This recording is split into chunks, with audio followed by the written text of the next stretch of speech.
have just heard a test of the National Weather Service radio warning alarm feature.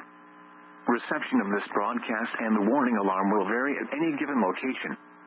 This variability, normally more noticeable at a greater distance from the transmitter, will occur even though you are using a good quality receiver in perfect working order. During severe weather, the warning alarm will be activated for severe thunderstorm and tornado watches, and for severe thunderstorm, tornado, and flash flood warnings. The warning alarm will also be used for civil emergency messages. A test of the warning alarm feature of National Weather Service Radio is conducted at 12 noon and 7 p.m. each Wednesday, unless there is a significant risk of severe weather in the area.